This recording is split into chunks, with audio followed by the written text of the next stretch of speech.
advice that people in the performing arts are always often thrown as well, Ankur, is to keep skilling yourself, do something else alongside, etc. I mean, here's you're a singer and a composer and a songwriter and a music supervisor.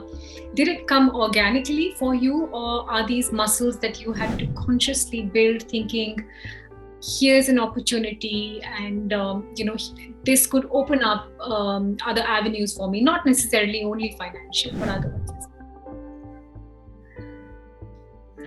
But yeah, you're absolutely right. Like, it's the kind of advice that I also got, and it actually started in Delhi. When I came back to Delhi, is I realized very soon, and some friends also said, that I'm going to probably get some gigs if I have a technical skill. Yeah. So I had not studied film. I had not studied anything. Like, I had studied hotel management, and that was not going to work. But it did kind of work here, because you kind of get people skills while working in the hospitality. You try and understand it, try and listen to people. That's what you're trained to do. So I realized that I need to get some technical skills very early on. So I learned how to edit. I learned how to operate the camera. I learned how to write screenplays, the technical side of it. And I was kind of doing anything or everything. I was not thinking but I'm like drifting away from what I'm doing. I just set a rule for myself that I'm going to do jobs that I'm going to enjoy and have fun in, and it's kind of going to film school. So every job was like kind of going to film school for me. And to be honest, I even lied for my first few jobs. I would exaggerate, and I would exaggerate a little more. Not padawa, like one of the jobs I was asked, do you know how to operate a computer? I literally knew how to switch the computer on, and I said yes. I didn't reveal much more, and then learned how to operate the computer on the job. So it was I mean, that wouldn't be an advice I would give to people, but don't lie.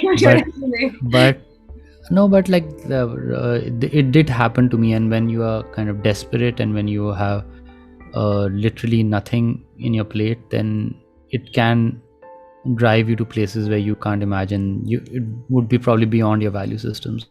So I even kind of understand why people are committing crimes in this country.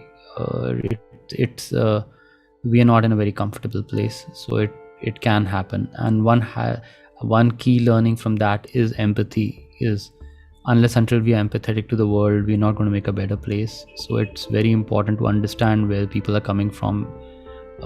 Like, I ended up being in a documentary crew. We were shooting in Tihar jail, the Vipassana course that Kiran Bedi had started, and it was quite an eye-opener for me. I remember clearly there's this hardened criminal. I think he had committed some 12 or 13 a dozen murders, and he was weeping after, like a child after Vipassana, and it was just an eye-opener for me. And it was just like just made me realize that maybe everyone kind of deserves a piece of heaven somewhere. So I feel one needs to be empathetic towards human beings. We're all trying to crack this gig somehow. Yeah, no, absolutely right. And I think being aware of your social and economic privilege, I mean, so many of us are so much further up the ladder that like just me being I studied in an English medium, I was treated differently. I'm a man, I was treated differently. I'm a Brahmin, I was treated differently.